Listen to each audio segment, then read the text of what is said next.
Up the line.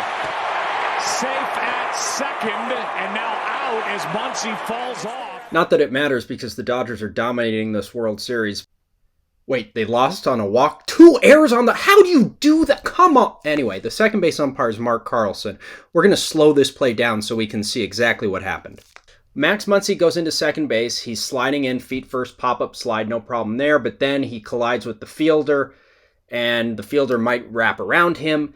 And suddenly, Muncy falls off the base. Does he keep his foot? That's what Mark Carlson, the umpire, is watching for. And note, he does not keep his foot, and the umpire then declares him out. But is that the rule? In 2018, we actually reviewed such a play in Anaheim. Runner pushed off base. It's Rule 509B4, but you actually have to go to the definition of terms for overslide to see the act of an offensive player when his slide to a base is with such momentum that he loses contact with that base. Back in Anaheim, the play that we looked at was Blue Jays Angels.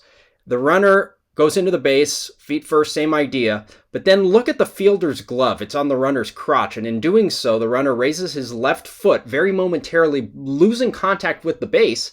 Is that enough for an out call?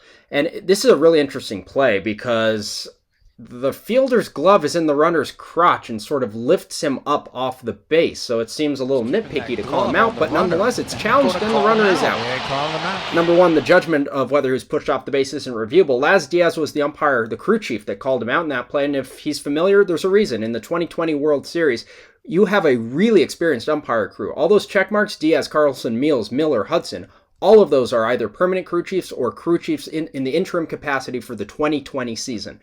And in this play, we have Mark Carlson as the second base umpire. He's one of those interim crew chiefs, and he is looking to see exactly what happens here. I think Muncy definitely gets in there safely the first time, but he can't keep his foot on the base. And the question is, should he be entitled to the protection of the rule? Here's what the manual says. If in the judgment of an umpire, a runner is pushed or forced off a base by a fielder, so on and so forth, umpire is allowed to actually award the runner the base.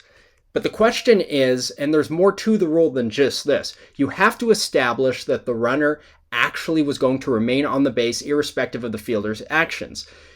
So the body control concept, the runner has to prove that he has body control, because in this play, the runner is deemed responsible for his or her own actions and must ensure that the base is held.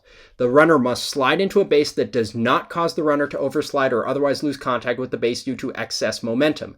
If there's contributory fault here, we tend to side with the fielder. That's the way the rule's written. Hrbek again, back in the World Series. This is a classic play. After looking at the replay, I would probably say, if I had it to do again and seen it the way I seen it on the replay, I would call him safe. You know, it's one of those things. You got to make a split-second call, and I did.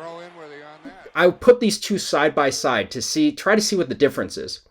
And I'm looking at it, and Gant's the runner on the left in the old school film, and he appears to be straight up, whereas Muncy on the right side appears to have momentum. This is even before the fielder on the Rays, Adames, is wrapping him up. He has momentum. He's already falling on the base. Now Adames wraps him, and he's definitely leaning off.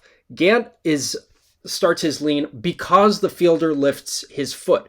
But the key difference in this play is that prior to the fielder making that contact, Gant on the left is vertical, straight up and down. Muncy on the right is not exactly vertical. He is leaning off of the base in the direction of third.